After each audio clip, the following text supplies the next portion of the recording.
Hello everyone, and welcome to a pros and cons of the demo for the video game Time and Place on Not Now Mom, I'm Gaming. These are short videos featuring gameplay clips or screenshots so as not to show too much in the spoiler department. Links to this review are in the description below. Let the reviewing begin. Pros. Hold keybind to see tasks. I really like how you hold a keybind in order to look at the task you need to complete, and then they disappear when you release the button. It saves a lot of room on the screen when you don't have the objectives there for you to see at all times. Cons. A lot on the title screen. We've got 7 things to choose from on the left side of the title screen as far as what we want to do, and then an 8th option down at the bottom that can't even be read. It's shoved so far down, and apparently that's your ticket to exiting out of the game.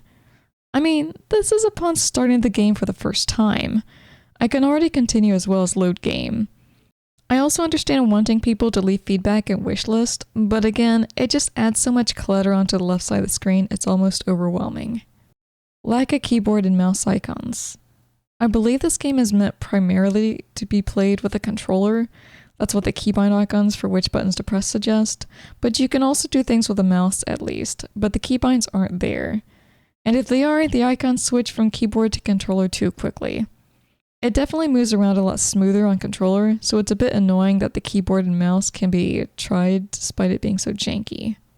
Character vibrates in the hallway. I don't know what we were so excited about, or maybe it was the coffee we drank, but man were we buzzing as soon as we entered the hallway. My brain was rattling from how much we were vibrating, and it didn't stop until we entered another room. Lag after picking up notes.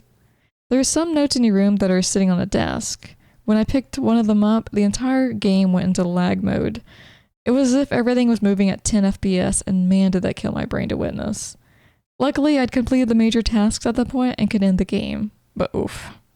Tasks can be confusing. For the most part, they're pretty clear on what needs to be done, and you can find what you need fairly easily. But there was one where you had to have a high score on a fishing game, I think, and I had absolutely no idea where to look for that one. I did watch Superman on the TV during my search though, so there's that. We look away from computer to type. Yeah, finishing up our writing was a bit janky. I actually only wrote a line before the objective was finished, and that line was named a complete sentence. It turns out in order to actually write everything on the computer, you have to look all around your room. Maybe we hate what we write and don't want to look at it.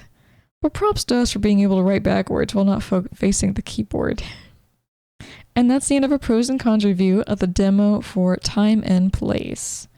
And if you're interested in a longer podcast review of this game, there's another link in the description where you can vote for it. Thanks for watching everyone, and don't get in too much trouble when you say, "Not now, Mom, I'm gaming."